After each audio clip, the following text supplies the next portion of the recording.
Here. Sarah Freilich, Present. Ann Spore. Here. And Steve Elkins. Here. We have, looks like Ms. Cardosi and Ms. Sayers are absent this evening. And we have petitioner, Gretchen Stevenson. If you want to come to the mic, sure. Hi. And you could pull that out if you want. I don't know why it's so far back, like somebody's I'm gonna whack good. their head or something. Well, I'm okay. You okay? I'm curious what exactly we're doing tonight. Okay. Because I read the resolution, and I'm just curious, because I thought we'd already voted on this in August, about the Z21 passing it Yes. on to the next stage or whatever. Yeah, and I was gonna answer all those questions, so, I knew there were gonna be questions about that, so, did you have other questions? Well, depending on the answer, I might have some Oh, other. okay. Do you want me to sit down while you explain it, and then if I have questions, I'll come back up, or? Yeah, it's, Okay. either way. And we had another, petitioner, was it Mr. Lutz? Sounds like most people are. Lutz. Yeah, Mr. Lutz? Yeah, I'm Okay. in the same boat as Gretchen. Okay. Like, I have some questions, but it sounds like you're going to discuss, so I'll take those. If anything further, if it's okay, I can ask afterwards. Sure, I just wrote up a little something because I knew I had a lot of questions all week long. And so I'll kind of explain so everybody's on board. There's more chairs there on a stack, they're stacked. Over there also. I think you probably want, I mean, your call, you're probably gonna see better here. We can just have one. Do we need one more? Here. Here's one more, here's somebody else. Okay, the resolution 5 is about density change in the area behind the Szechuan, to be changed from an R1 FF to an RM. Also, it changes parking, density of parking. So no matter what happens in this decision tonight, if there's no developer's decision, there's no improvements, or that improves the area in the rear that's going to change, nothing's been, it's all been talk. The developers has met with, or they called, met, I don't know what they did, but he did reach out to every council person. And resolution 4, that initially was to, if we wanted to put it in the Z21, the density, which was an RM. And what that does is just give ability to do more units instead of just a couple of 2 families back there. And that's, it's, as it stands, it's several 2 units that can be built in that back area. That is a residential zone, and just to increase the density would, improve the value of it, that they could build, a little bit more buildings.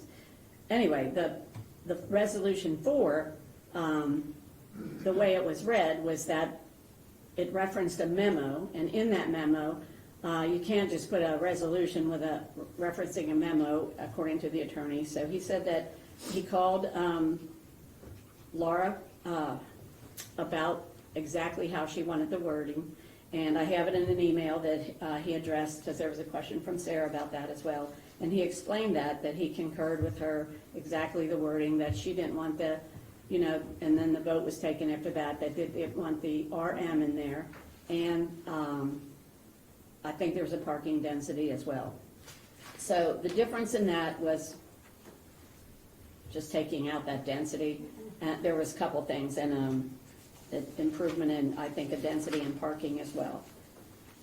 I've got his email somewhere here, but, so anyway, to go further, the reason for that was because council had asked that there's more input from residents.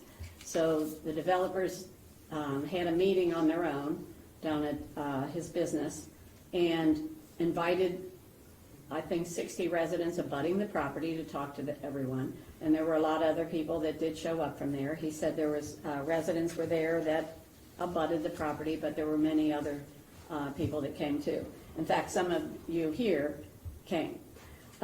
So he said with that, and he brought it to council as well in a caucus meeting. He spoke 2 hours to us to put out there what he's doing, what's going on, and we wanted residents to have knowledge of what they were trying to do. There's a contract pending, and it's, kind of up in the air until they know what they're actually gonna put in there to come to council and say, hey, let's do a development agreement. So in that time, I put out to see if, we'll put it back on the agenda to see if you want to put it back in the Z21. And here's why. I'll just read what I wrote. This is just a small step in a long process that needs to happen before other possibilities time out. And I was speaking to Steve one night, and that's exactly how he put it. I thought that's a great way of putting it, because such as the grant is associated with a project that's economic development, and the grant needs to be tied to that as well to benefit the city. And if they want to do the road configuration that was on his little thing, drawing that people had seen it, whoever went to their meeting, this was in 2 studies in our past 19 years, and this $1 million grant, they did say ask for 800, so I put that out there, as Josh well knows, and then I increased it to $1 million after our caucus meeting, because I thought, speaking to Jay Bear, and I spoke to Jay Bear, and he thought it would be $1 million. And then the city's contribution, which I said at the caucus as well, was about 10% match. This still would need to go to PDS for their approval, and then after they approve a density change, it comes back to the city to adopt it in a ordinance form.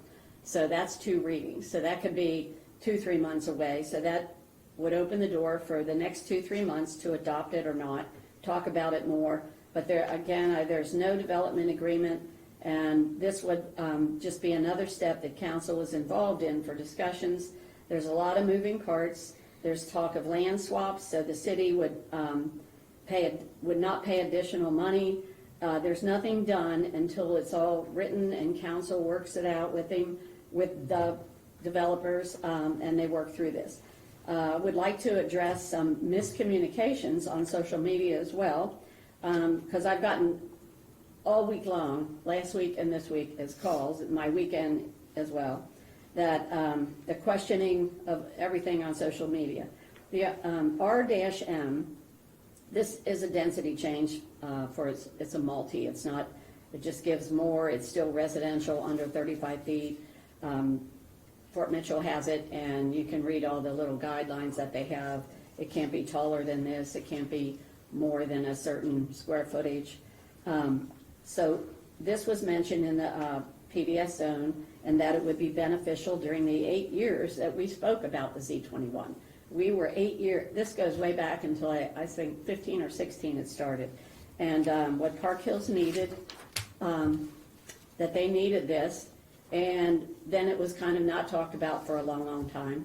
Anything that was, what was asked is that if we wanted to make that whole area, the front is commercial. And it was asked in one of our meetings, because we had a few council people on that, and they asked if we want to make it all commercial, which everyone said no, because they didn't want residents to be right up against a restaurant in their backyards, and they thought that was in poor taste. The RM came up as the developer reached out to PBS on this occasion. That's why it never was spoken about until the developer had come and start talking about this with myself and reached out to council. Why the resolution 5? It's really a timing and a cost issue. The grant times out. The offer on the Szechuan's going to time out. After I spoke to Joe and he spoke to each council person, he thought when we did the resolution 4 and the RM and the density issues for the parking and et cetera was removed, because council wanted the neighbors to be more informed. And this did happen with a meeting with the neighbors, with a meeting here, 2-hour discussion at a caucus. This all was between the resolution 4 and today's meeting. After 2 times with the developers that they spoke to residents, they also went door to door to a couple that were really being affected by it, like on the corner where they would want to adjust the road. Those things, they went over and above. They went right to their door and talked to them.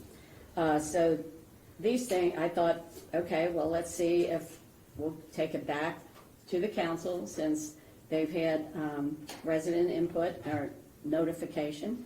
And this, he stated in his meeting when he was here, Joe Nienaber, he said that he's done a lot more than PBS would do if you just put it out there with PBS.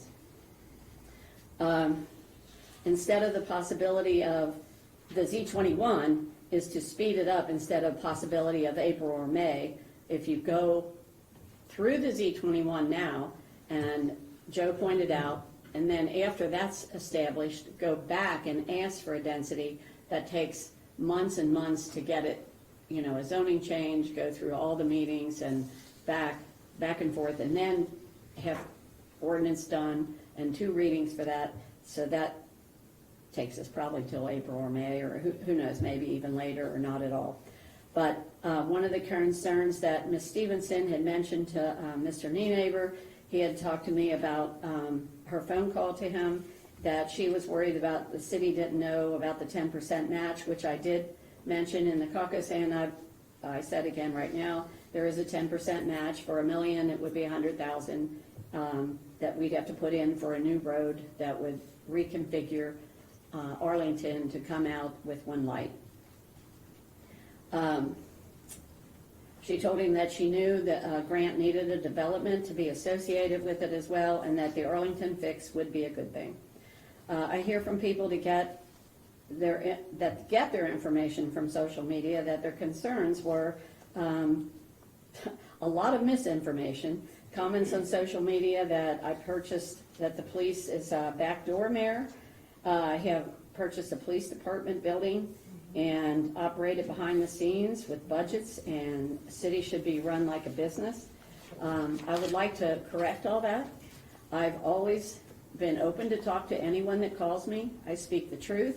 As for the police department, I did the due diligence, the purchase requirements for the building. The building was appraised for $305, purchased for $300,000, and we did need some renovations, and that was, it came to about $100,000, maybe a couple dollars more or less.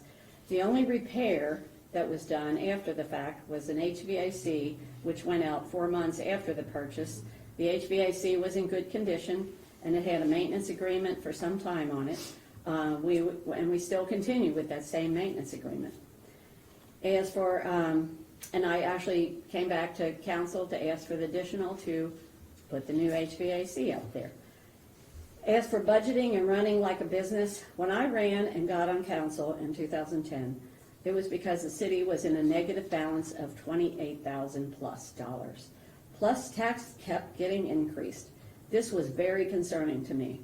I have been going to meetings for 3 years besides that, and I decided to run in 2010 instead of just complaining about it. Once elected to council, after digging through bills and costs and paid out insurance policies and all the waste that was spent, it turned around, and that we start saving $150,000 each year. And you can go on our financial graphs, which are online, and see that this improvement happened every year since 2011, right up to the present, where we have $3.8 million in our account. The city never had a reserve fund prior to that, but we have a reserve now. We were able to invest and save enough to put 35% match to the OKI grant for Amsterdam Road, which the county, by the way, gave us in poor condition right off. I do not budget money I do not budget anything more than what's coming in from our income sources. You don't budget your savings. And in my time as mayor, tax rate has been lowered. The road tax has been lowered 2 times. This is to make sure we are using taxpayer money in the right way. The city has, updated roads and many more sidewalks since 2011, as well as using tax-exempt lease for a deep road fix. Paid that back a year early. Everyone in the city thought it was going to be a debt forever and ever. In 2011, there was a fire truck when I came in, and we were able to pay that off a year and a half early, saving a lot of money on interest, as well as the talk about transparency question. The city didn't even have a web presence.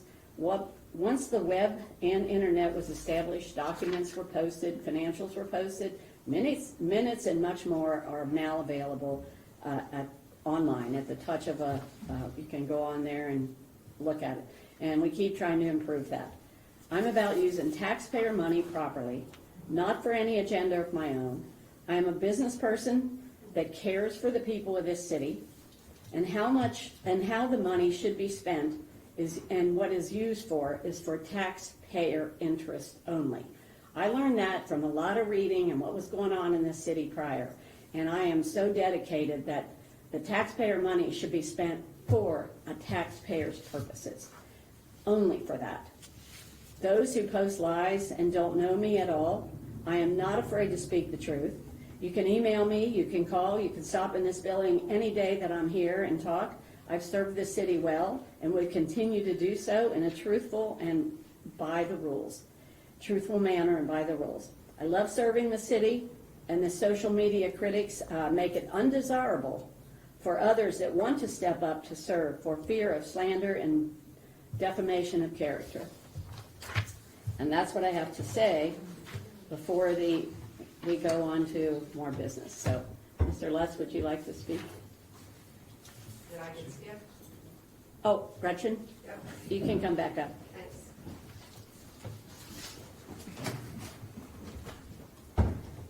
Okay, so that was a lot. I'm concerned about, So was the week I've had. well, yeah, me too. Okay, great. So, I'm concerned about the fact that Laura was talked to outside of what happened that August meeting. Because you guys came back from exec session and you voted on a few things. And then Laura made the motion for the Z21, and she specifically said without the additions of the July 29th memo. Okay, so that was pretty clear once I did my open records request and saw what the July 29th memo was. That was pretty clear. But now I just heard that the attorney talked to Laura and got clarification of something, and then there was a vote. So when did that clarification happen? During the exec session? Or when did that happen? I don't think there was a vote. I think, as I understood what you said, the attorney reached out to Laura To clarify her what she motion. wanted in It was there, after the because you meeting. couldn't, he said, Yeah. in fact, there I was no quote, vote subsequent Let's to let that. one person speak at a time. Yeah. Yeah. okay, I'll answer. From Mr. Braun, he wrote to Sarah.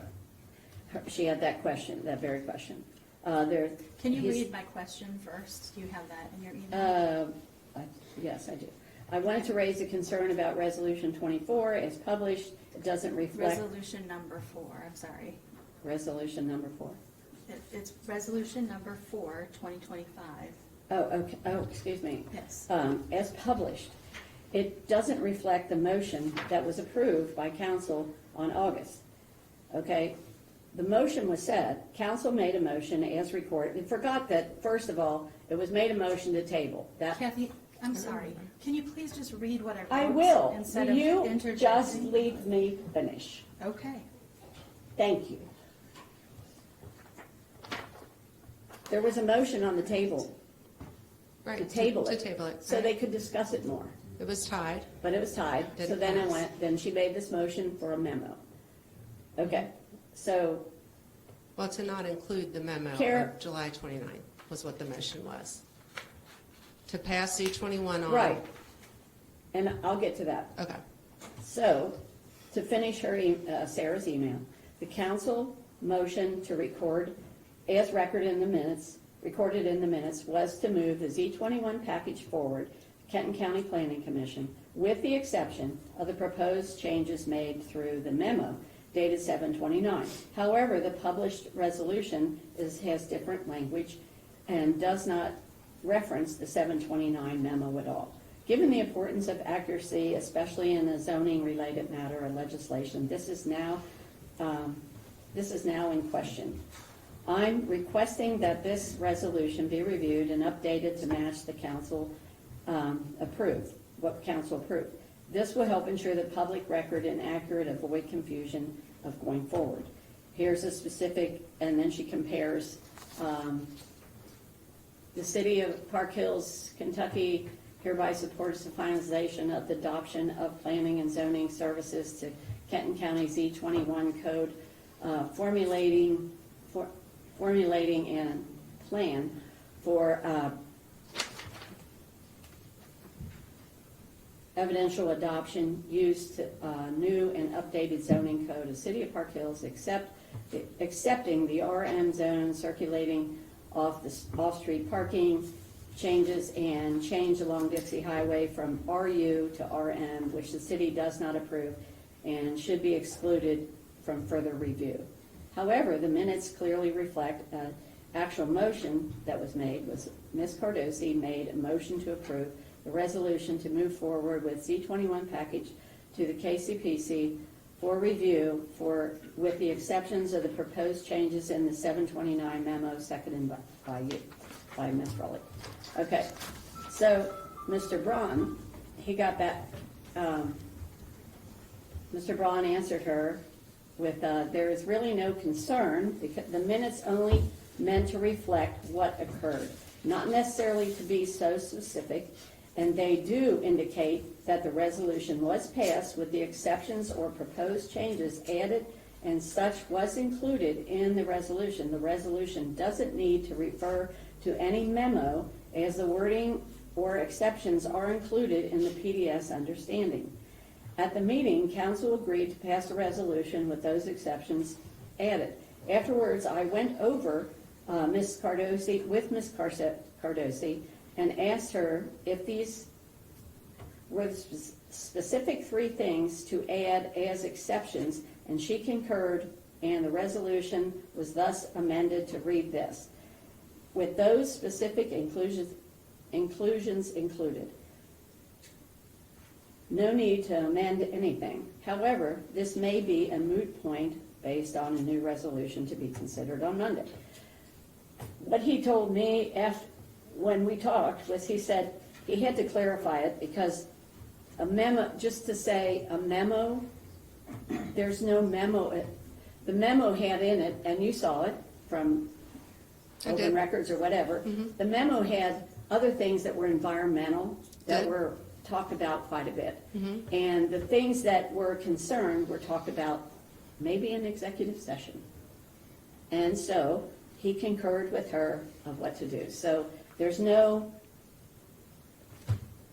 like the things that were in that memo were really, really important things. And they were environmental, like if you strip a land, you need to make sure it doesn't wash out and leave it sit there forever and ever. You have to replant it and do things to it. Those are the things that were left out. Because the concern is the density and what the development was doing, those were the issues. And that's where the wording came from. Okay, so the memo went in. I was under the understanding once I saw the memo that all those exceptions went into that resolution. Me too.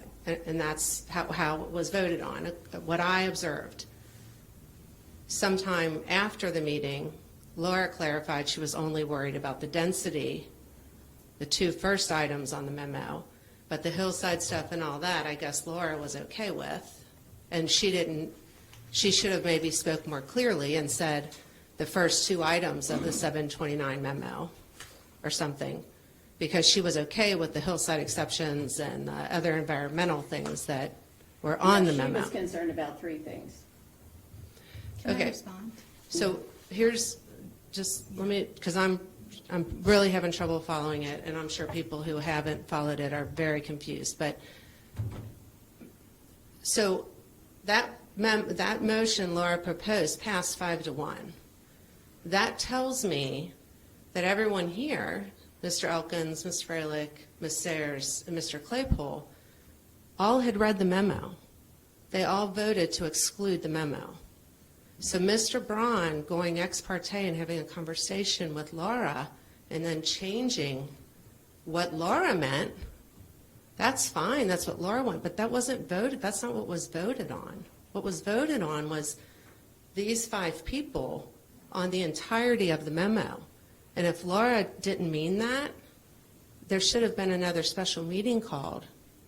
I'm not sure that a city attorney can go and have a off-the-record conversation or email or whatever with one council person, and then these other four voices Well, weren't I don't heard. think he did have, I think a lot of occurred in a different session, What different session? executive session. Oh, But We we had don't, an executive session that very Yes. day. but we don't vote in an executive session. I know you don't vote in it, but there were information gathered in that meeting. We don't talk about what happens in that meeting. Exactly.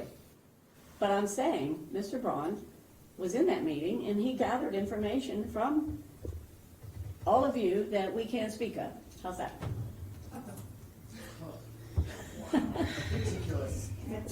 Well, there is executive session. There is. And it's for employment, purchases, all these things. And the only thing that zoning is allowed, it's not even supposed to go to a town hall. I'm told by PDS, it's nothing to do with town hall, nothing to do with any residential input or zoning. What it's to do with is council's decision. That's who makes that decision.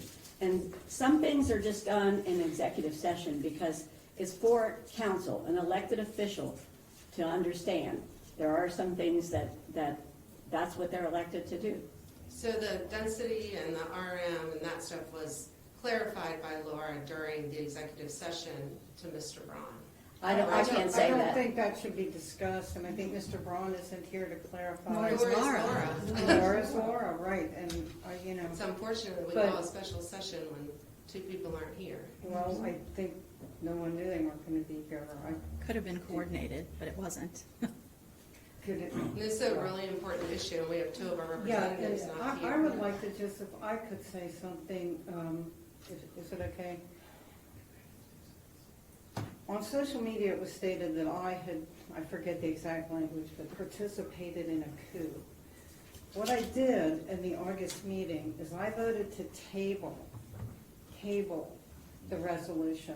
Mhm. And the reason I voted to table it is when you table something, you're putting it aside to gather more information, which when and if you have that, you can bring it back and readdress it. Maybe you don't get it, but I felt not only did council need more information, but our residents needed more information. So that tabling motion that I made was a 3-3 vote. So that means it did not pass. Immediately after that, Laura introduced a motion. Now, immediately after that, you went into executive session. Well, You came back, you voted on two other things. I'm sorry, we had executive session earlier. we did. We It was did not before. do it in between. Immediately after That's that right. vote, Laura introduced a motion to proceed with the Z21 without the addition of the RM zone, The which content. I have brought with me so No, people can correction, understand what she that is. motioned without the contents of the July 29th memo. That's Right, correct. in that It was never memo, accepted out. What parts of that memo? okay, may I finish? Sure, just be accurate, that's all I'm asking for. Well, I am being accurate. Okay. So in her motion, I felt there were things in there that, there were things in the memo that I thought were extremely important. And I did not think this was ready to pass on to Z21 without those things, such as no clear cutting without amending the surface. We went through that in Walport and we found that abutting neighbors really suffered because if you leave the mud sit there, it's gonna run, it's a big issue. This is something we discussed extensively in the Z21 meetings, and I feel pretty passionately about that. So I was the sole no vote. That's not a coup. That is an honest Never said it vote was a on coup. my part, that I did not think the matter was ready on either side. We needed more information on the RM side and on pushing Z21 forward without things that I felt were of significant importance to our city. I didn't think I was ready either. So I would appreciate it if that were corrected and were made accurate. Can I add something as well? So I want to be clear that the working group for Z21 never had the opportunity to review the 7 items that were on that, in that memo. And I think, given the opportunity when we were voting on Laura's motion, it might have been helpful to speak up about the hillside development item if that was important to you. That was an opportunity to do that. I voted last, and the vote was already done. You didn't vote I last. did vote last, when you vote in alphabetical order, so on that motion, I voted last. I don't think we voted in No, it alphabetical always order. goes the exact Well, same. Goes this I went way. around, but maybe we went around. I'm We not did. sure. Maybe we started here, I don't know. But, you know, I'm just saying that there was no, that's not a coup, that's a concern that things aren't right. And I've invested, as you have and the mayor has and everybody else who served on the Z21 thing, a lot of time. I mean, a lot of time. And this isn't exactly, Josh Weiss, no offense intended to PDS here, but it's not scintillating material, right? I mean, it's tedious. It's something you got to go through line by line, and you want to get it right. I did bring with me, and Gretchen, I'm sure you've already looked at this, but I only made one copy, and I'll just pass it around for people, what the RM zone actually is. So the RM zone that we're talking about is not the big, dense, multifamily, super apartment building zone. This is an intermediary zone intended for neighborhoods with a combination of single-family houses, both attached and detached, two-family, three-family, and even four-family houses. And it's intended to integrate and transition into a commercial zone in the neighborhood. And one of the requirements in the development is that it has to blend in. There has to be of the right scale, and it must reflect the existing, and I'm quoting from PDS's words here, adjacent neighborhood. And the development has to be organized around walkable and well-connected street systems. This little handout here gives you the actual dimensions. I know I received a letter from one neighbor who was very concerned that, well, maybe they could, change their mind, if you would pass that around, and build some giant, Pam, would you like me to go downstairs and make copies for people?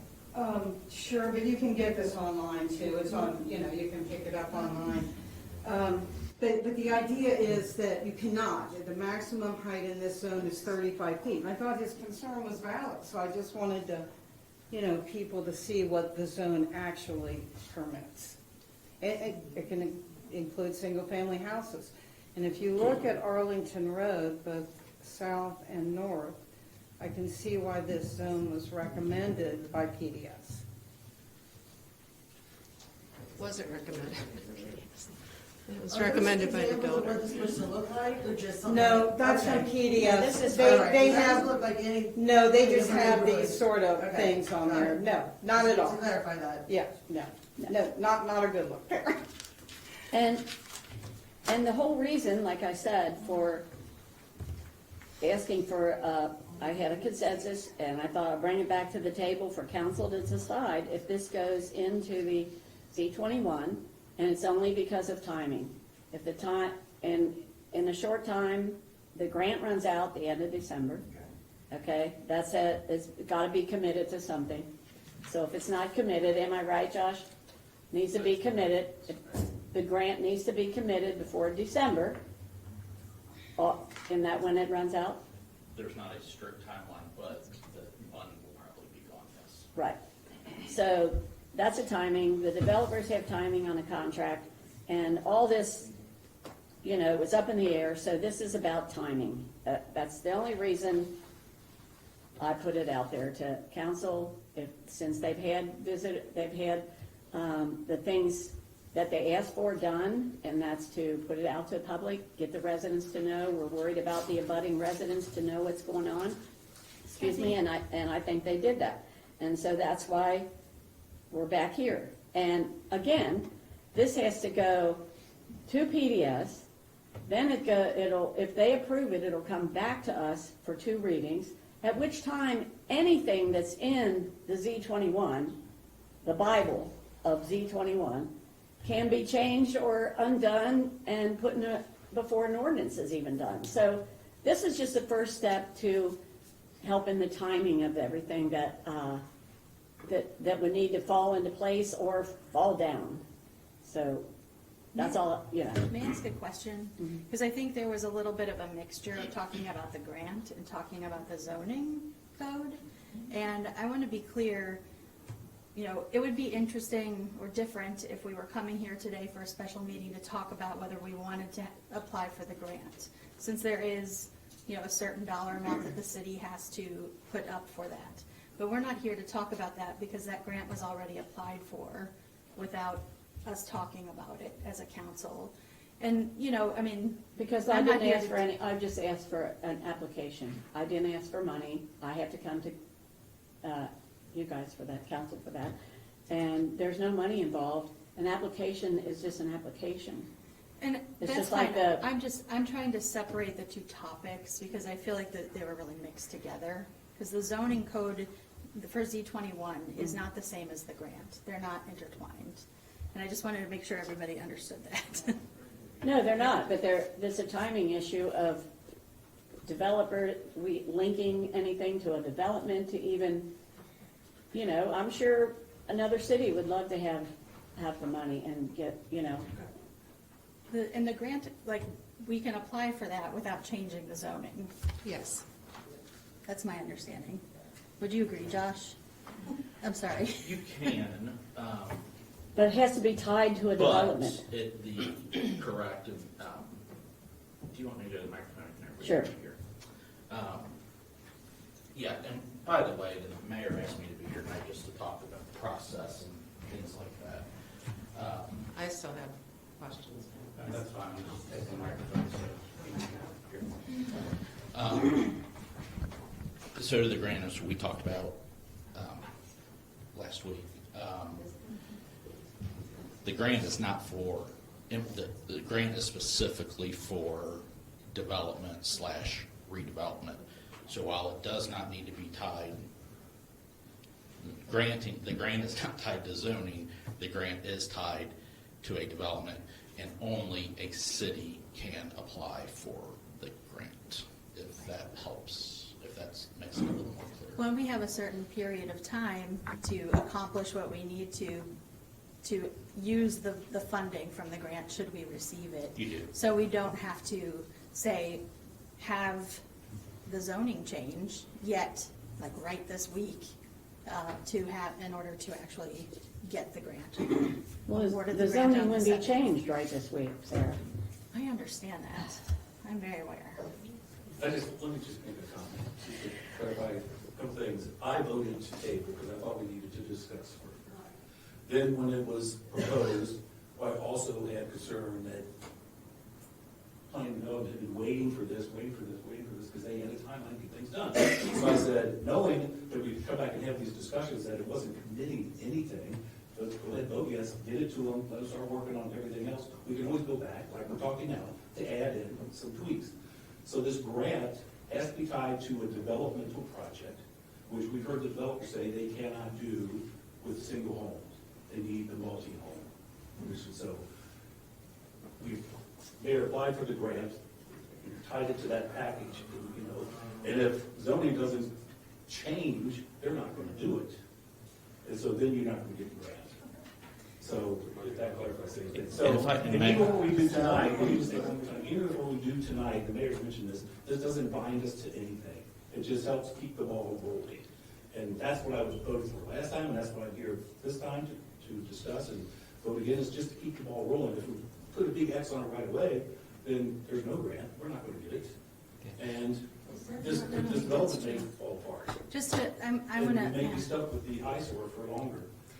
I understand your concern, Steve, and I want to like make sure that I'm validating that. But I also want to be clear that we can get this grant, at least my understanding, and Josh can correct me if I'm wrong, we can apply for this grant, be awarded this grant, and then go through the motion of completing the zoning change when we're actually ready, when changing the zoning, changing the zone by map amendment and text amendment, when that is after Z21, instead of doing, like after the Z21 package has gone through the planning commission, which is different from PDS, I want to be extra clear about that. And then we can do everything, in public view, so it's clear what we're doing. And, What's not in public view, Sarah? Rainbow view. well, I think that this memo, it hasn't been, I don't think it's clear to most people who are here what's happening. And I'm not even sure, can you let me finish for just a second? And I'm not even sure, Steve, that it's like the rush that I understand to be happening this week has to do more with the planning commission review that is happening on Thursday for our Z21 code. Because once that happens, that will come back to us for two Yeah. votes, right? If that doesn't if it doesn't happen with the RM zone in it, it might delay that Z21. I mean, we don't know, but it could potentially further delay. Further in. But that would just This doesn't add more commit us to anything. time for the We still development. have time. Excuse me, This I is can just all answer both your, okay. Mine's not a question. I can answer what we're talking about here, because I've talked to Andy, I've talked to Josh, Same here. I've talked to the developers, and the reason for us to even for council to say, yes, we'll do this, we'll be in agreement for this density change, gives them the thought that council wants to work with the developer to come in and work with them. That's the first thing. The second is, just because let's say we vote tonight and you say, let's do the density, okay? Okay, PDS has a meeting on October 2nd. They have to put that out to advertisement again, so it's not gonna meet, they're gonna table it on the 2nd. That's what you don't know. So they're gonna table it, and then they're gonna discuss it at their next meeting. How do you know that? I talked to Andy today. That they're- I said, tell me the process, because I know someone will ask me. And he told me that's the process. So even if we did do it, it's gonna go get advertised again, just like they've done this other October 2nd meeting, has been advertised for a couple weeks now. And they'll have to re-advertise it to bring it to their next meeting before they put it in the Z21. So we're further delaying Z21 is what you're telling me. Depending on how we vote tonight, we'll be potentially further delaying the Z21 Right. process. But the Who key. does that serve? The key problem here is, it hinges on itself, okay? So if council doesn't want to work with the developer by saying, hey, we're in agreement to put that in the Z21 for timing. If they feel like there's no working with them, then the grant is useless, because it's not tied to a development anymore. They're not going, if they come in, I've been told that if they don't have a density change, that they can just take the road right up through where the driveway is now, go in the back, put some 2 families, but they won't do the road. So now we don't have any development for the grant, so there's no need for the grant. I don't know what you want me to say, Kathy. I'm just saying, that's the crux of the matter, is it's a timing thing for tonight. It says we're gonna put density in it, and that's telling the developer that, hey, at least they sound like they're gonna work with us, I think okay? the grant is a good enough indication. To me. It seems like even if we vote, It's- if we vote on this tonight and it gets the vote, yea or nay, we're striking while the iron's hot to get this grant. That building's been under for 4 years. It's an eyesore in the city. I don't know if anybody's bidded on it or not, other than Joe. But, and we're gonna have other issues that can come up with the citizens that if they got some input, it's gonna be there before it gets slam dunk totally done. So I don't know why we keep dragging our feet on this. I think we ought to strike while the iron's hot and take it to a vote. I mean, if somebody's got some more questions, I think they ought to come up and ask some questions, of course, and move on, Well, I think we've got a couple of people who still want to talk.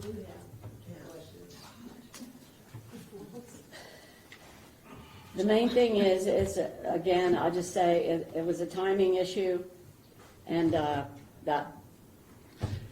think Josh Weiss can Mayor, if I explain. could, I want to clarify process just a little bit on, so we keep on Z21, at the end of the day, this is an update of zoning regulations. There's been a lot of reference to PDS, and again, I'm here to answer questions on process. I'm not getting into the middle of development or PDS, Planning Development Service, is the staffing agency, in addition to many other things we do, to the Kenton County Planning Commission. The Kenton County Planning Commission has received your application.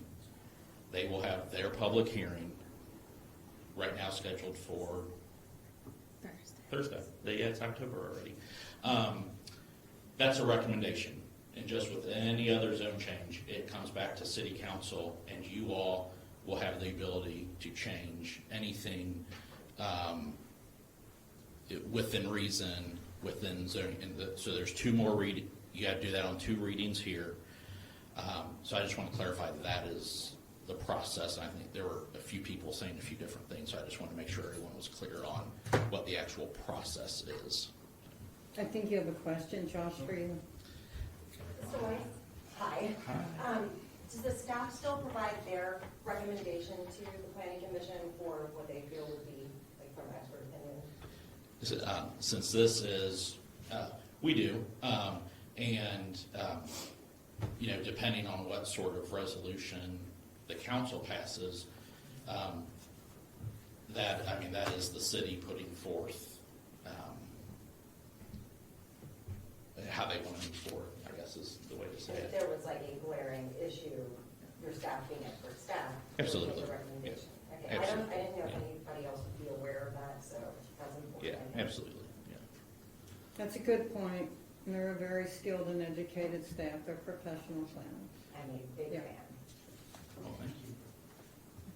A lot of people aren't. So.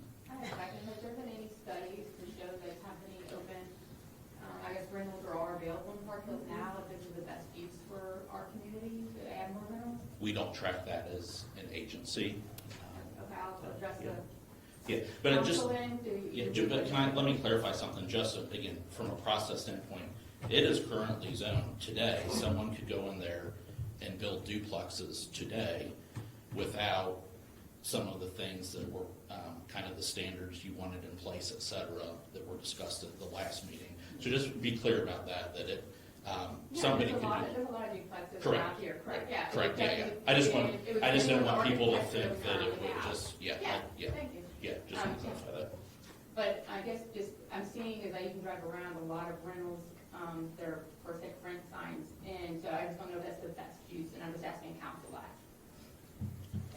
I'm not the buyer of the property or the one that made him an offer, so. I know, but even though we have somebody who's ready to buy it, again, we got to live with whatever that development is, so I don't wanna rush. Well, thinking, I oh, agree we're with gonna that. use this money, because it's not the best use for the citizens that might live here another 50 years. Okay, I agree with that. But the developer will get with council, if and when that happens, the developer will have a development agreement with council's input before anything's ever decided on. And this is a private meeting that's not public, so we don't get to know what. They can be public meetings. Yeah. And I'm glad you raised that point, because I think it's very dangerous, this conspiracy theory attitude that things are being done in secret. Nothing's done in secret. I don't think anything's done in secret. Right, and I think it's important that we all feel confident that, these discussions are public, and you're welcome to come and attend, and your input is not only, it's desired, it's valued. We want to hear that. I think the point that Mr. Weiss is making is that as you consider the highest use of that property, currently it's zoned residential, so its highest use would be a duplex as it sits right now. I actually feel like I'm more comfortable with that. Well, that's an important thing to know, and I think if you look at Arlington, as I was mentioning, there are a number of duplexes on Arlington. There's 4-family, I think only 1 4-family that I know of, but I think there might be, Steve, 4 duplexes there? Right. Yeah. I have 2 questions that might help. I know I'm not understanding this, and I apologize. I've been in 2 cities working for the past few months, so I've got a lot going on here. The comprehensive plan, I know, is called for increased density in various cities because we have a housing crisis. Number 1, is there going to be any stipulation requiring some kind of mixed affordability or affordable housing with this that would justify? We have not even had a discussion on that yet. There's been But no that's development. open.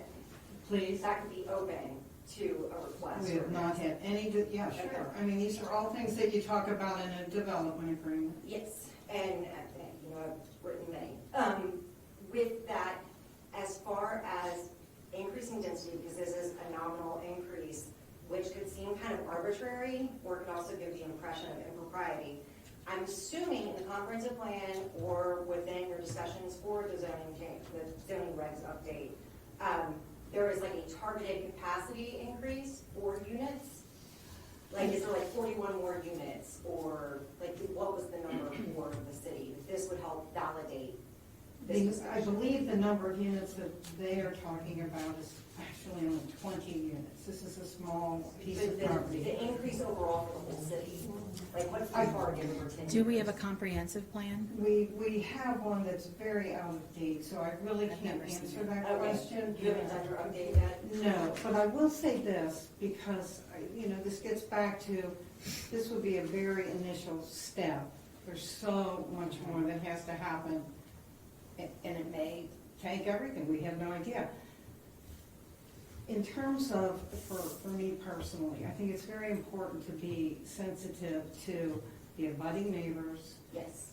how any project impacts the surrounding community, how it fits in, you know, you don't want it to be some glaring thing that, you know, undoes the benefits of quiet enjoyment of your property. I think that's a very important part of being any sort of estate in real estate, whether you own your home or you rent it. You want to be able to have the quiet enjoyment of your own property.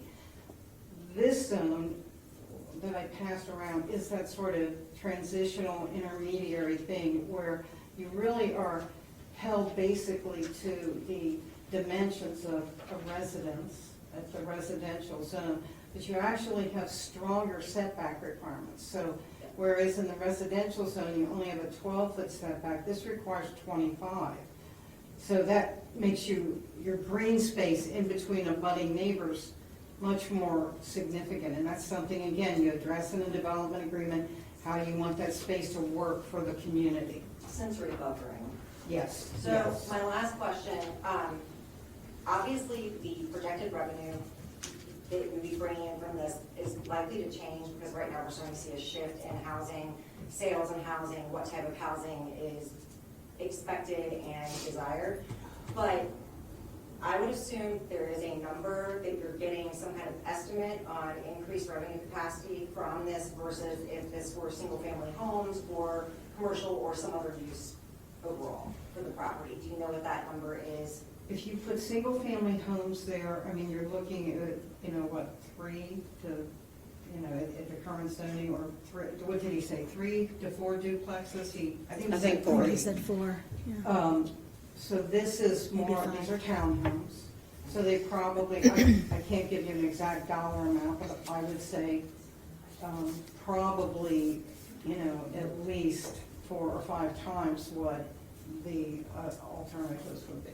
Well, I mean, he could build a $10 million home there if he wanted to, so it's But the hard to leverage actually. of that is not, right now, with how things are going, I don't see that happening. I agree. Okay, thank you. And I also think, to your point about a shift in housing, that as interest rates drop, I mean, the housing market's been very flat overall, so that rental property has been a driving force in housing since at least 2020. So as you shift over and rates drop, homeownership becomes hopefully more available to people. And I would love to see anything built here become owner occupied. So structurally, that would be my goal. Okay. Mayor, I think Mike, did you have a question, Mike? I mean, I did, but Well, hold on, I think Gretchen didn't Oh, I'm sorry. finish, I'm sorry. Dan didn't get to speak. Greg, I'm just hold on. wondering, who's on? Mike, I'll get to you. I'm gonna let Gretchen finish, and then Mr. Lutz, and It's okay. then you, Mike. sorry, Gretchen. No, that's okay. Okay, so I still have major concerns about what happened with Laura and the resolution, but I don't know what to do about that from here. So the other thing, like Josh just said, if this gets zoned RM and becomes a permanent part of the code, then it's zoned RM. So just like right now, it's going to be, if nothing changes tonight, it would go RU, that's single family and duplex. If it goes RM, then it's multifamily. And we can say townhomes, we can say these things, but they proposed 24 apartments. I don't care about any of that. It looks like it could be a really great development. I think Joe and Greg, I don't know the other gentlemen, I think they've been honest. I think they've done what they're supposed to do. Really, more with having the multiple meetings and things like that. I'm super appreciative of that. I don't have a problem with apartments. I don't live on that side of town. I agree with you, Mayor, Ms. Score, that the people who live there should have some solid input on what goes in their backyards. If it were my backyard, I would want to have more input. I don't live on that street. I think those people in this small community, they really deserve to have a bigger say than I do. So I just want to be on the record that I'm not against the apartments, I'm not against the development, I'm really not against anything. I just want to know what it possibly could cost us. And I'm sorry if, what I posted on Facebook was taken and you took offense to that. I think, and I put that you guys are good stewards of the money. I was here in April of 2023, I said that. I think overall our budget is great. It's not my strength. I've admitted that. I do think when things come up that are off the budget, and I said this then, that we tend to just go. And I said then, and I'm going to say now, I just wish that we had more time.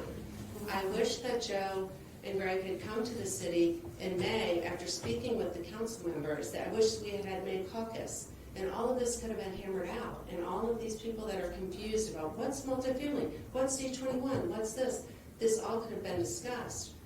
But the emails weren't that. The emails were, let's just do it through Z21. And Andy saying, that's not really what it's for. And at that point, I feel like someone in charge that was on those emails should have said, let's just open it up. And then we come to the August meeting, there's a memo that nobody knows anything about.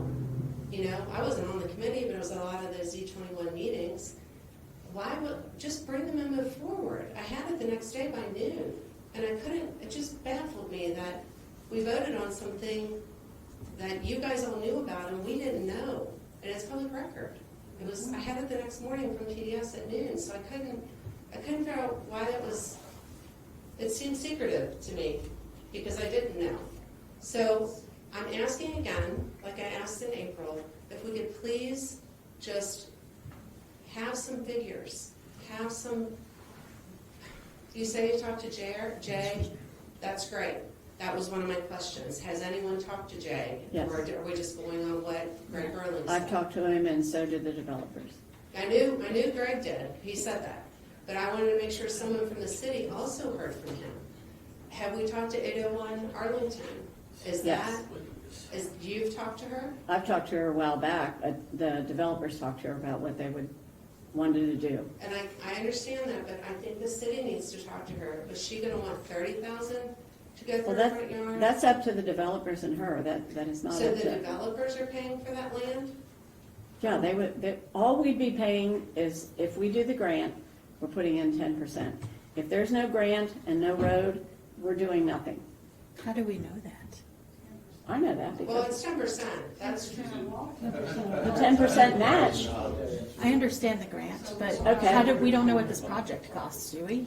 Well, Do we? why should we be paying for it? The project is for a developer. This is private property being purchased for development. I think Sarah's talking about the road. Yeah, For the road, yeah. they thought 800 and Jay said, how about $1 million? That's what his estimate was, and he's usually high. So we Okay, went with $1 and million. that was one of my questions. Yeah. I'm glad somebody talked. I was hoping Jay would be here tonight so that he could have come on the record and said that. Not that he's held to anything, because then there's always overages, and what if we go under? Do we keep the grant money if we go under? Does grant money go back?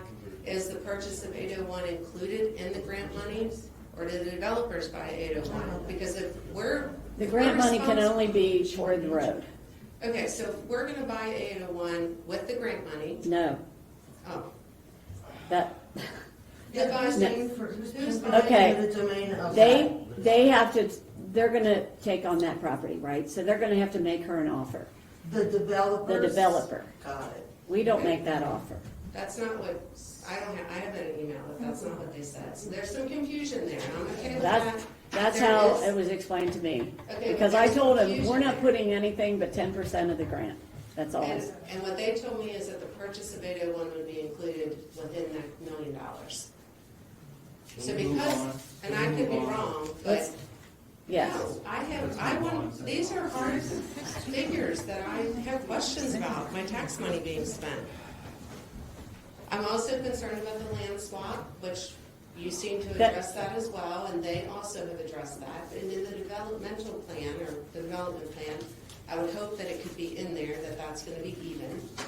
I don't know. Even when there's a development agreement, if and when that occurs, we can get together and talk about it as a council, and you're invited to come. And I listen just to want it. to be on the record that But I this think is, that's tonight important. is only to make a step happen before everything just times out. And that's the best way I can put it, because the time, it's gonna be over soon, I so. understand, and I want, if you guys want Arlington straight, that's great. I think that's great, let's do it. I just want to know what it's going to cost at the end, especially the kids. That's right, so do we. And I don't know that we know that. I don't. We've had two studies, we've spent almost $90,000 on two studies that wanted to reconfigure that to have one light.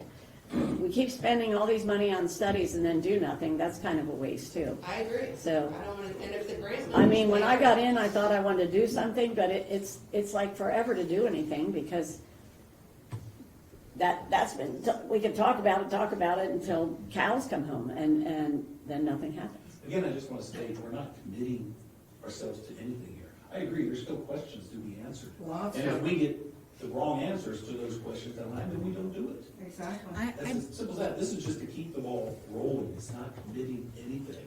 I'm not crazy about rentals when I first heard that. I'm not crazy about it. I'm not crazy about a detention on having to be out front. I'm not crazy about that either.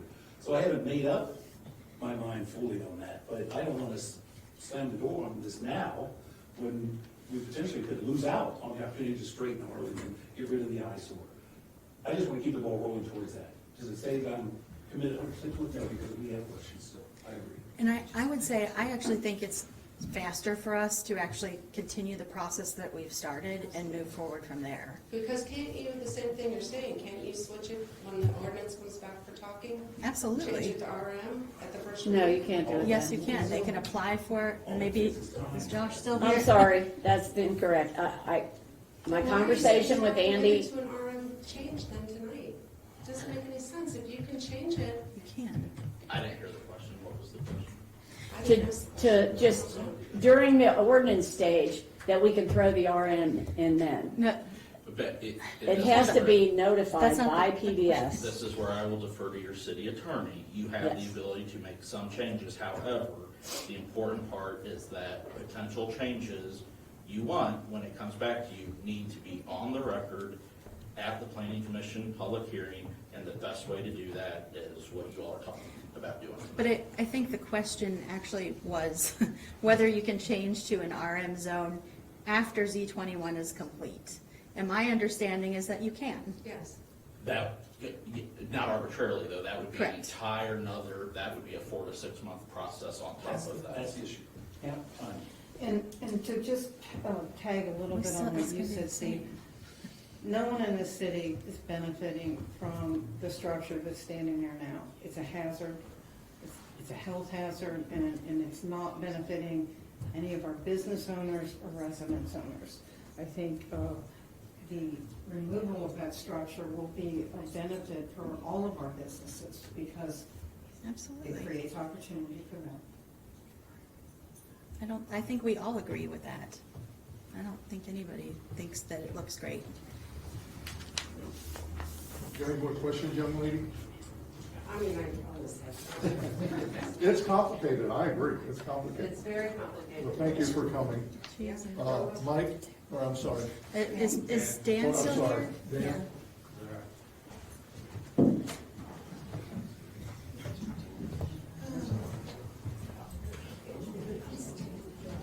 All right, so, this meeting is not the one as I expected, so it pretty much derailed every note that I had, so please me. Introduce myself, I'm Dan Lutz, I live on Alhambra Court on the 836.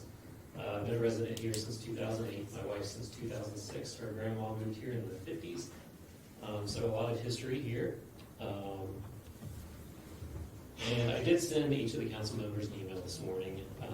So I know it was last minute, everybody's busy. I do hope you had time to read it. I did get one response, so thank you to the person that responded on that. So after everything that's been said, I was going to read through some of my concerns, but I feel like I would probably just be repeating everything that's said. In the end, I don't want anything to change with the green space behind my house. While I am not one of those 7 people that are technically abutting the property, I see it every time I look out my windows. I have a 6-year-old son. We love going out in the evening. We like watching the bats fly at night. We like watching the hawks. The deer can be kind of a menace, but it's kind of cool to be that close and watch what they do. So I understand progress is progress, and it's probably going to happen no matter what I say. But that being said, I just want you guys to wait. Make an informed decision. Everybody seems to be concerned about Arlington, and to be honest, I know some of you lived here longer than I have, but what's the problem with it? I mean, I know the light's long, and it's kind of awkward, but, and honestly, the bend coming around is a natural barrier to slow people down. If you give people in this neighborhood a straight road, example Amsterdam, they're going to go fast. And there's truth to that. So I'm kind of confused on it. It seems like everybody's concerned about the developer and their timing. Well, to be perfectly honest, I don't care.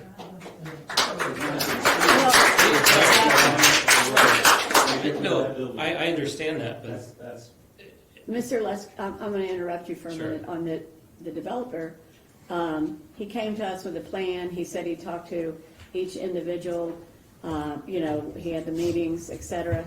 And so I agree with everything everybody's saying, really. But the thing is, the offers they've had were not as high. This one, I think, was accepted with conditions, and that's what they're trying to meet. And to do these things, they have to make a few more dollars back, is my understanding, so on their bigger investment. But as it is now, without any density change, there can be 4 2-families back there, and nobody has to come to you and say, hey, we're going to put some green space 25 foot instead of the required 20.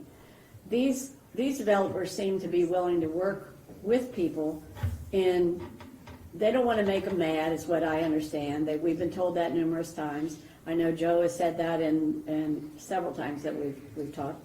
And so when you have someone that's willing to work with you and possibly, in the development agreement that would be talked about later, if and when that ever would happen, then you can say, hey, I want more than 20 feet. I want 25 feet. I want 30 feet. I need more trees back there.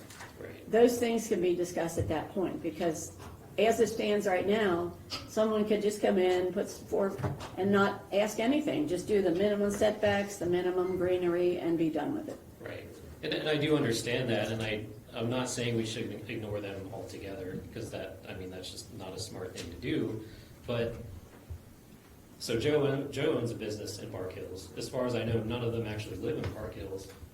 Everybody in this room lives in Park Hills. So our opinion matters more than theirs.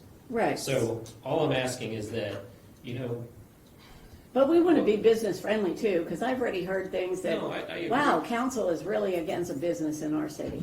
I've heard this. I haven't. That's not the point of what I'm saying is that I hear a lot of things. I know. But to me, this all seems very rushed. It's been probably about a month since the flyer arrived in my mailbox for the meeting at Granite World. And then there was the caucus meeting last week, which I was out of town for. Unfortunately, I couldn't attend, and then we have a meeting tonight. And it seems like, act fast or we might lose out, which I understand, but it kind of seems like we're almost looking to buy something just because it's on sale, to reroute the road just because we get some money. When, Or the road's not gonna be ever rerouted, so that's all there is to it. what's that? We're not rerouting a road at our dime. If we didn't have grant money, I know, but we wouldn't I guess the reroute point road. is like, the intersection doesn't seem to be a problem, so why is this such a concern? If Well, I it know the seems to timing have of the been light- on people's minds for many, I like know. 19 years, they've been studying it, so Okay. it just came up. I understand that, but the thing is like the timing of the light is long. I get that, but I know there's technology out there. They do it at Fortright and Dixie Highway. They time those lights to where they click within like 15 seconds of somebody sitting there. Honestly, Yeah, we that- have tried. We have been to the Department of Okay. Transportation for Right. 10 years, and they're like, deal with it. They won't, so believe me, I hear you on that, but don't think we haven't tried. I know. And Mr. Lutz, I really do care about how this impacts you. Right. I'm not saying that you don't. No, and I really am passionate about our green space. I think it almost defines Park Hills as a community, that we hang on to that. Right, My concern is this is private property. It's for sale. right. And somebody can come in there tomorrow without any consultation with council or residents. They can clear cut it. Okay. Because now we've taken the green position, I'm going to take. Right. So Yeah, So and I don't want that to happen. I Right. really think that would diminish your experience, your enjoyment of your property. Right. So with that being said, all this is fairly new to me, and that we have to have some legal representation here. Maybe I can ask the question: is like, where does the city's influence end with what this group can do? Because my concern is that if the zoning goes through and it becomes the RM and it opens it up to a little, not the high rise, but 35 feet isn't insignificant for the height of a building, and they can pack a lot more in there. Well, what if these guys get cold feet? Then what? Are we stuck? Because like you said, it's private property, so somebody else can come in and do what they want. And I know that the council would still have to approve the zoning change if they're, actually no, at that point there wouldn't, right?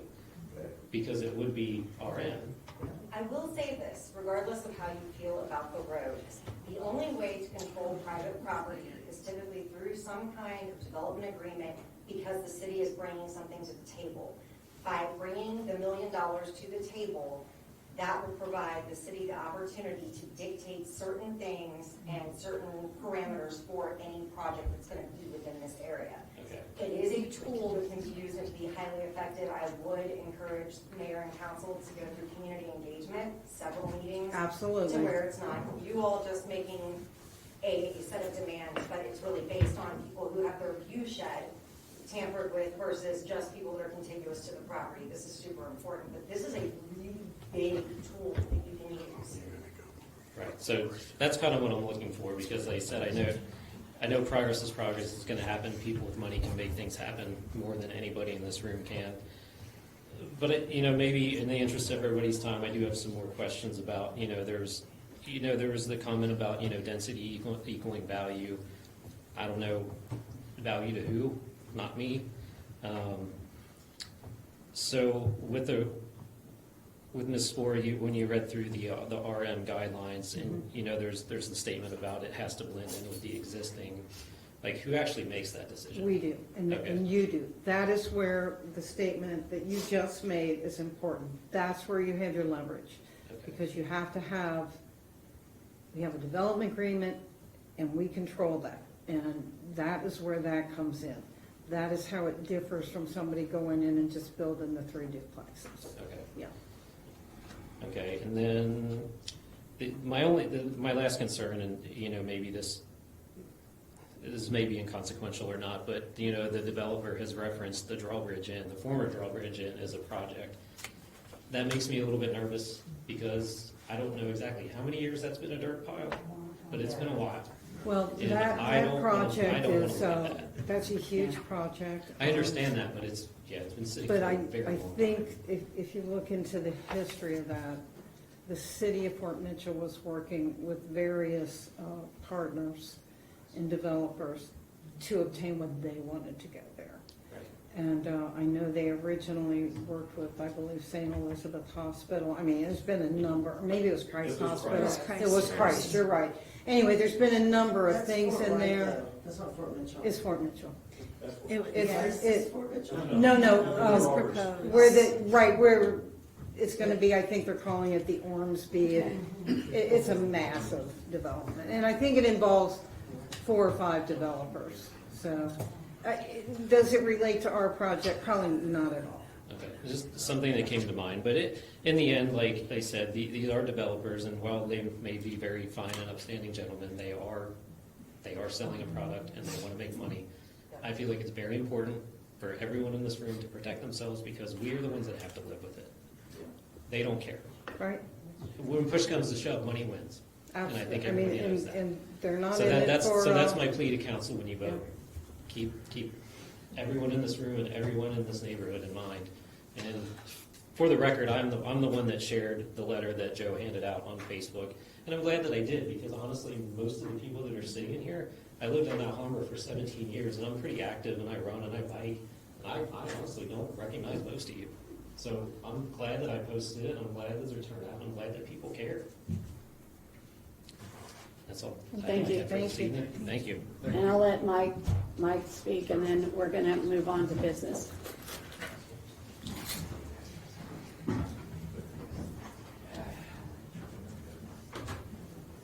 Sorry, I'll be brief. I'm Mike Conway, I live on Cleveland Avenue, lived in Park Hills for 1983. And I serve on the development committee with Sarah, Emily, and Laura. I'm a hotel developer, so I've had a little experience. I developed a little over 100 hotels in my career. And so I'd like to explain what this developer is attempting to do and what he can do. So the developer auctioned the property. He wants to buy it.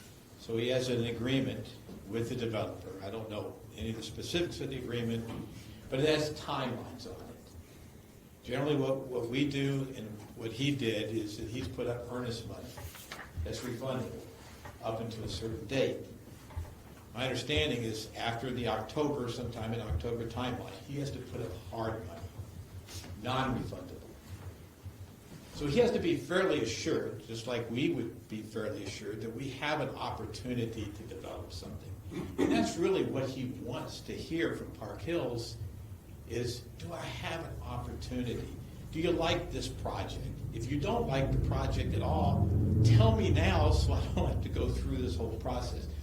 If someone would tell me, we don't want a hotel at this location, thank you, we'll move on and find something else. It's just that simple. Time kills all deals. So most of Dixie Highway, which is the reason why I'm on the development committee, is it's blighted. Most of it's blighted, especially going northbound. We got to clean it up. It's a mess. It's our front door to our city. A lot of people think that Dixie Highway is Park Hills, and it's not. There's a lot of businesses that need to be cleaned up and better development. So when the developer came to look at this property, Szechuan Gardens, which we all know is a terrible building, it needs to go away, it should be condemned, it should be torn down tomorrow. It's an eyesore. So whether we like this development or not, he's coming forward. He's a Kenton County Commissioner. He's a former mayor of Fort Wright. The man's not some yahoo from California coming in here. So he wants to do the right thing. He even though he may not live in Park Hills, he has his business in Park Hills. And we need to make sure as a community that we are open for development. We don't want to get the reputation that we can't work with Park Hills. They're difficult. So I think what we need to do is, and let me go through the rest of the time. So he auctions the property. Let's say he goes hard and puts real money out. Then he's got a window of time to do the due diligence, work with the city, come up with a development agreement, work with PDS, make sure the grant's in place for the relocation. How does it line up? Does it work properly? So he has to go through all that process. But he just needs to know from us whether it's a decent enough development to move forward. And I think that's all he's asking. At least that's what he's relayed to me. So I would say we're going to have plenty of time. But he needs some indication that we're willing to work with him. And as Pam said, this is our opportunity to demand what we want. Green spaces, type of materials, building materials, stone, brick, whatever the building materials we would spec. And the architectural design of these buildings should be consistent with the architecture in Park Hills. He's asking somewhere between his performance, $1,700 to $2,100 in rent. That's not inexpensive.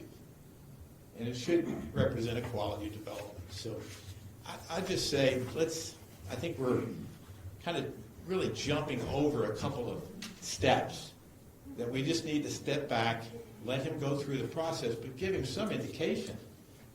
Is this something that we want or not? Thank you. Thank you. Thank you. Well, that brings us to our business tonight, resolution number 5. Do I have, You're talking about our vote here for being on zoning and the blight that that building is, but we have a zoning code now, and we have a building code now that could take care of that. So we're not using the codes we have now to enforce we are. that. It's I a think very Josh- time-consuming process. Very We- due process, But for very everything long you just process. referenced, right? On all of Dixie Highway being blight, I mean, we should be. Partial. Yeah, we should be addressing all of that, and then. It is if being we do addressed, the zoning believe me. change Now, and then they come in and they build and they wipe out all the trees that they say they're gonna backfill, who's gonna enforce it? Because we're not enforcing it now. It doesn't give them a lot of pressure to say, hey, you have to, whether it's keeping buildings painted or houses painted, I mean, I know Okay. there's an inspector that goes through. and This that's is, all. this is our zoning code, which also goes through PDS. They're our one-stop shop, and I can assure you that every property on Dixie Highway that looks like it needs a facelift has had a violation on it. And there's a long process, please. There's fines, yes, there's fines, there's time, there's a waiting period. I mean, PBS hates me. I call them constantly, and they know it. I'm on them about, well, how long does it take to get to this stage? How long does it take to get to this? So I'm on it. And as far as a new development, and we've just determined a development agreement, there's building permits that have to be, and I'm on those constantly. I'm on building permits to see that they're done right. Anything that's done out of the ordinary, like on a 20% slope, we call J-Bear to make sure it's done properly. We have inspectors that go and look at that. So there are a lot of things in place that we are doing for this kind of thing, so. Yeah, Mr. Gray, you deal with I'm on that. the code board, and Saxon Garden has already had a demolition order set on it to be torn down. By Park Hills or by? No. No, by PBS, But by our code PBS. enforcement. And if that's being finalized, and But if it's blight, do we not Okay. have eminent domain to like take it? Well, that doesn't happen quickly, I and, know, but it's been 4 years, everybody's referencing, that's why I'm out. okay. it is, like I said, there's 16 of us on the Kenton County Code Board. Okay, We have to talk about it, and there was time given to them to either fix it up, sell it, or do something. That didn't happen, so next meeting, then the demolition order came in, but that has to be finalized through PDS and how that's gonna happen. So who cares? Okay. It's getting torn down. They have to pay the difference on that. okay, so we're moving on to our business that actually the meeting is set for. So thank you all for weighing in, and we have resolution number 5. Resolution of the City Council of the City of Park Hills, Kentucky, supporting adoption of the Planning and Development Services of Kenton County Z21 zoning code on behalf of the City of Park Hills, Kentucky. I make a And this, motion, sorry. I'm sorry, this resolution repeals number 4. I make a motion to lay the resolution on the table. What does that mean? The tables mean? Yes. Oh. Have a second? Go ahead. There's no second. So do we have another motion? I'll make a Resolution motion to pass resolution number 5. And I'll second that. Before this vote proceeds, I want to explain that I will be leaving the meeting. I believe this resolution is being brought forward prematurely without sufficient information or council participation. As an elected representative, I have a duty to act in the best interest of the community, and I do not believe that this process honors that responsibility. Thank you. Which is good. Grandstand. So we do what? Oh, really? Huh? Call the roll. He said call the roll. Greg Claypool. Yes. Lance Moore. Yes. Steve Elkins. Yes. And note for the record that And note the record that you were at the absence meeting. herself from the vote. Can I make a comment? Not right now. Not, sorry. Well, tell me when I can. Okay. It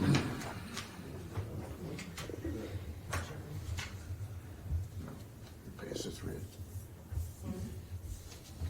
We've got 3 votes, it passes. We're doing Margie left. Because the quorum here tonight was 4 people. Oh, that's right, I see, motion carried. Well, it was actually 5, but one voluntarily dismissed herself, but it still passed because you had the majority of the quorum present. And is there a motion to adjourn? Young lady had a question. Okay. I would like to make an objection to the comment made about Sarah and the conspiracy theory. That comment wasn't You made related, it, Pam. I wasn't relating it to. Yeah, you were. I'm the grandstand too and me. didn't say that. Look at the thing. We will. Thank you very much. Did not relate to Sarah. I'm grandstanding. I am. Thank everybody for coming to the meeting. Some police officers. Sergeant Barnes. Yeah. Yeah, exactly. All right, hold on.